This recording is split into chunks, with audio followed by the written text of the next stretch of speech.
Hello mga kanime, welcome muli sa Arnime TV. So sa video na ito, tatalakayin naman natin ang chapter 77 to 78 ng Fairy Tail 100 Years Quest. Bali, inireveal na nga ang Silhouette sa Whiteout Village at ang dahilan kung bakit nasa Whiteout Village ito ngayon.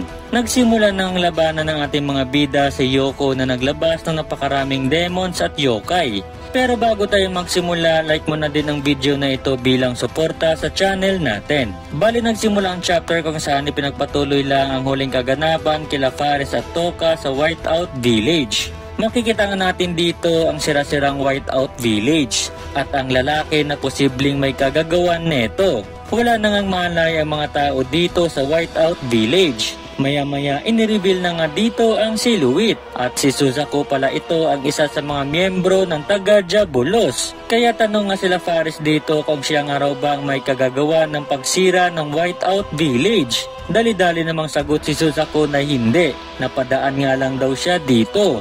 So hindi naman naniniwala si Faris dito dahil wala nga raw basta-basta nakakadaan sa village na ito, lalo't na at nasa itaas ito ng mga bundok. Sagot naman si Suzaku na totoo nga raw iyon. Salita naman si Tokka na ang magic nga raw ng lalaking ito ay kagaya sa Earthland, kaya hindi nga raw ito taga Elenter. Agad-agad naman sagot si Suzaku na tama nga raw, kaya naliligaw nga raw siya ngayon. Wala nga raw siyang rason para saktan ang mga babaeng ito. Maya-maya may biglang nagsalitang boses sa di kalayuan. Ayon dito, siya nga raw ang nagsummon kay Suzaku papunta rito. So inireveal nga rito ang boses at ang Grand White Priestess pala ito. Tanong naman si Faris dito kung okay nga lang daw ba ito. Sagot nga lang ang matanda na mukhang nakabalik nga rin ito ng ligtas. Tanong nga ulit si Faris na nag-aalala kung hindi nga daw ba ito nasaktan. Sagot nga lang ang matanda na nakikita naman na nga daw niya ngayon. Dugtong niya pa ang mga nakahandusay nga daw sa lupa ay mga Chumyaka. Ang lahat ng kanyang mga star ay nasa mabuting kalagayan. So ang Chumyaka ay Japanese name ng ibig sabihin ay fingernail dirt o ang mga dumi sa kuko. Anyway, nang marinig nga ni Suzaku ito ay hindi niya nga din maintindihan ang ibig sabihin ng Chumyaka at ipaliwanag nga daw niya ito. Sa pagpapaliwanag naman nito ng Chumyaka nga raw ay mga halimaw na isinilang sa mga kamay. Parang mga nagkakamuflage nga raw ito kagaya sa mga taong nakahandusay rito.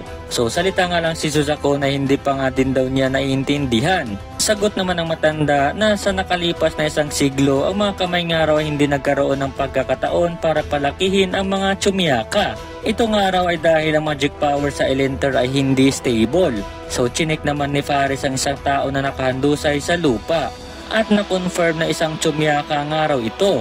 Dagdag pa ng matanda na ito nga raw ay kagagawa ng isang dragon na tinatawag na Silin at siya ay naninirahan sa mundo nila ngayon. So nagulat naman si Suzaku na marinig ang pangalan na Silin dahil ito nga ang dragon na hinahanap nila. Anyway, dagdag pa nga ulit ng matanda na dahil doon nagsummon nga raw siya ng Dragon Slayer expert mula sa Earthland. At ito nga raw lalaking nakita niyang mahusay na Dragon Slayer. So nainis naman bigla si Suzaku dahil wala man lang nga daw itong binigay na babala para dalhin siya sa Elenter para talunin si Silin. Salita nga din si Tokka na nakarelate nga raw siya kay Suzaku dahil dinala nga din daw siya sa Earthland ng labag sa kalooban niya.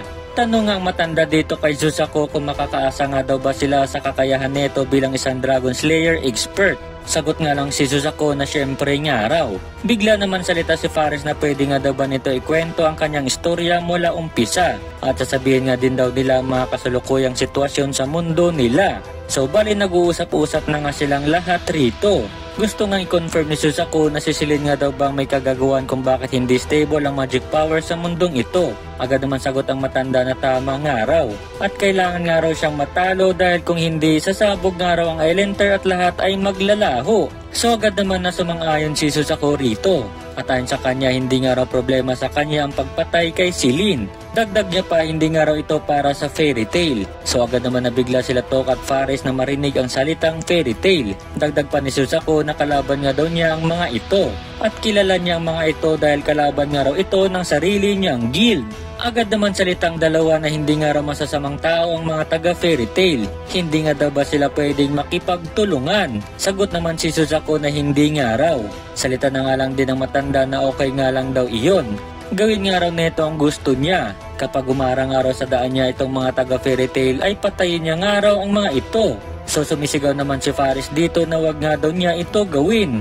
So maya-maya biglang ang dumating ang dalawang assistants ng matanda. Sumisigaw nga ang mga ito na may parating na second wave ng mga Chumyaka. At sa pagkakataong ito, mas malalaki na nga raw ang mga ito. Kaya hindi nga makapaniwala ang matanda rito sa narinig niya. Maya-maya lang makita nga natin ang mga halimaw na nasa village na at kasalukuyang hinaharap ng mga tao sa Whiteout Village. Ang lalaki nga neto at mga halimaw nga talagang mga hitsura neto at mukhang babae nga lahat ng nandito sa Whiteout Village. Salita nga matanda dito kay Suzaku na pwede nga daw ba sila tulungan neto. Agad nga lang salita si Suzaku na ayaw nga raw niya. Kaya hindi nga makapaniwala matanda sa sinagot neto at bakit hindi nga daw. Pero maya-maya agad na nga nitong hinawakan ang espada niya. At maya-maya sa isang iglap biglang nahati ang mga katawan ng halimaw at halos hindi nga nila nakita ang mga pangyayari. Sabay sagot nga si Suzaku na dahil tapos na nga daw. So sobra nga ang pagkagulat nilang lahat rito. Hindi man lang nilang nakita na gumalaw ito sa pwesto niya. Kaya tuwang-tuwa nga matanda rito dahil tama ang napili niyang tao na kinuha mula sa Earthland. Samantala tanong nga si Suzaku na nasaan nga raw si Celine. Sagot naman ang matanda na naninirahan nga raw si Celine sa Blackmoon Mountain. So agad-agad naman sagot si Suzaku na punong-puno ng confidence na mapapatay nga daw niya si Celine. At kapag gumarang nga raw mga taga Fairy Tail ay madadamay nga din daw ang mga ito. Samantala lipat na nga ang scene sa Blackmoon Mountain. Nagugulat nga si Erza nang malaman na naging isang gagamba ito. Salita naman si Wendy na siya nga daw ay naging isang pusang halimaw. Dali-dali naman salita si Happy na sila nga raw ni Carline naging mga tigre. Salita naman si Aquarius na ang isang to ay inilalabas nga raw niya ang dibdib niya. So agad nga pinagsabihan ni Lucy si Aquarius dito na kung pwede nga daw bang tigilan na neto ang pagsasabi sa kanila ng tungkol dito. Nakikurious naman si Erza kung sila Natsu at Gray ano nga daw bang magiging hitsura ng mga ito. Agad naman sagot si Natsu na kung siya nga raw ay marahil isa siyang Dragon Candle Yokai. So agad namang iniba ni Gray ang topic. Ayon sa kanya dito nga raw naninirahan si Celine at mukhang ito nga raw ang ilalim na bahagi ng bundok.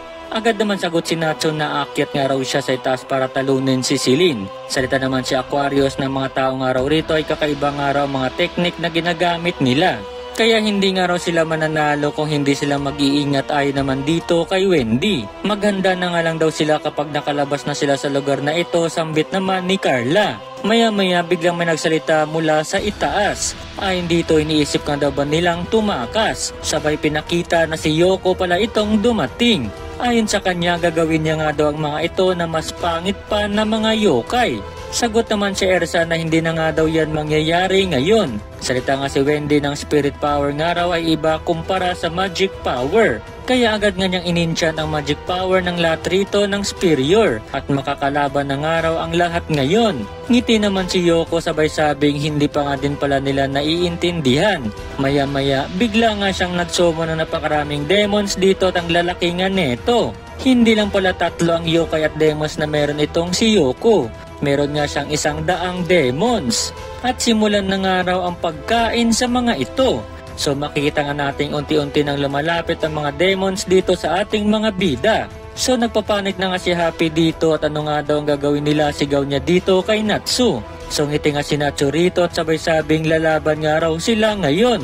So salita naman si Yoko na walang silbi nga raw iyon. Sabay control ng isang demon dito. Kaya lang agad nga itong sinuntok na napakalakas ni Natsu sa mukha. Ayon naman kay Gray, meron nga silang isang kabalyero na kaya magpatumba ng 100 halimaw. Sagot naman si Erza na hindi nga raw. Dahil kumpara sa pakikipaglaban sa halimaw noon ng 1-on-1, ang mga halimaw nga raw ng mga ito ay mas malakas. Kaya mag-ingat ang lahat. Samantala atake na nga din si Wendy ng Sky Dragon Swing Attack. Atake na nga din si Aquarius rito. Habang umatake na din si Lucy ng Aqua Metria. Kaya lang nagulat nga ito dahil hindi tinablahan ng tubig ang demon na may sunflower sa ulo. Sabay suntok dito kay Lucy. So nakita nga ito ni Natsu. At napalingon ito. Dahil dito nasuntok nga din siya ng kalaban niya sa harapan niya. Pangiting-ngiti nga lang si Yoko rito habang pinapanood ang mga ito. Ayon kay Gray napakarami nga raw nila. Kaya maya-maya nang transform na nga si Erza dito sabay atake ng Heaven's Will Bloom in Blood. Atake nga rin ulit si Natsu ng Fire Dragon's King Destruction Feast at makita nga natin na tumago sa labas ng bundok ang atake ni Natsu sa sobrang lakas. So bulagta nga ang mga kalaban nila dito, pero maya-maya may mga bago ngang dumadating. Kaya natataranta na nga ulit si Happy rito. Ayon naman kay Yoko na ang 100 isang grupo nga lang daw ng mga halimaw. Kaya niya nga raw maglabas ng mga yokai ng walang hanggan. So grabe pala itong kakayahan ni Yoko. At hindi nga talaga mauubos ang mga kalaban nila kung magpapatuloy ito. Anyway, salita nga si Aquarius na mukhang kailangan na nila ng tulong. Kaya dali-dali nga niyang inutusan si Lucy na ilabas neto ang lahat ng kanyang celestial spirits. At kahit wala nga raw itong susi, kaya nga daw niya itong ipalabas gamit lang ang kanyang magic power sa lugar na ito. Kaya dali-dali na nga inilabas lahat ni Lucy dito ang lahat ng kanyang celestial spirits. Maya-maya makita na nga natin ang lahat ng spirits ni Lucy. So natuwa naman ang lahat dito na makita ang lahat ng spirits ni Lucy. At sabay nagsimula nang tumulong ang mga ito. Kanya-kanyang atake na nga lahat rito. Nag-transform naman si Lucy sa Leo Virgo form neto. Sabay atake ng Radiance of Spica Lion Maiden. So ito nga ang ginawa niyang atake din noon sa magkakapatid na sila Mary Jane, Elfman at Lysana. Kaya lang salita nga si Yoko na kahit gaano karami ang tinatalo ng mga ito, wala nga raw makakatalo sa kanyang walang hangganang pagsummon ng mga yokai. Pero salita nga si Erza na umatake na rito na papano nga daw kung ang gumagawa ng mga yokai ang papatumbahin. Sabay hiwa kay Yoko rito. Kaya lang tumagos nga lang atake ni Erza. At isang papel lang pala sa Yoko rito at hindi ito ang totoong katawan niya. Maya-maya biglang ang sinipa si Erza dito ni Yoko mula sa likod. Bango naman ulit si Erza sabay balik dito sa ere para atakihin si Yoko. Tinamaan niya nga ito, pero papel pa nga din ang tinamaan niya. So ngiti nga si Yoko at hanapin nga daw siya neto. Maya-maya may lumabas nga na napakaraming Yoko rito at pinapaligiran nga si Erza. Maya-maya napansin nga ni Erza ang totoong Yoko sabay atake rito. Napigilan naman ni Yoko ito, pero makita natin gulat na gulat ito dahil mabilis lang siyang nahanap ni Erza. Ayon kay Erza, ang boses nga raw niya na nagmumula sa tiyan at boses na nagmumula sa isang papel ay magkaibang magkaiba. So hindi naman makapaniwala si Yoko rito sa obserbasyon na ginawa ni Erza sa kanya. Ayon kay Erza, paputulin na nga daw niya ang walang hangganang kapangyarihan neto. At dito nagtapos ang chapter 77 to 78 natin. So nag-upisa na nga maglaban ang ating mga bida laban kay Yoko at sa mga yokai at demons neto. Sobrang lakas pala talaga ni Yoko dahil kaya neto maglabas ng yokai at demons ng walang katapusan. Anyway, nandito na nga ang isang miyembro ng taga-Diabolos sa Elinter at napakabilis nga neto gumalaw. Magsasalubong kaya ang landas nila ni Natsu na parehas na mga Dragon Slayers. Tatapusin na nga ba ni Erza ang laban nila ni Yoko sa susunod na chapters? Abangan natin ang laban nilang dalawa. So yun lang muna mga kanime, maraming salamat, God bless at mag-ingat kayong lahat.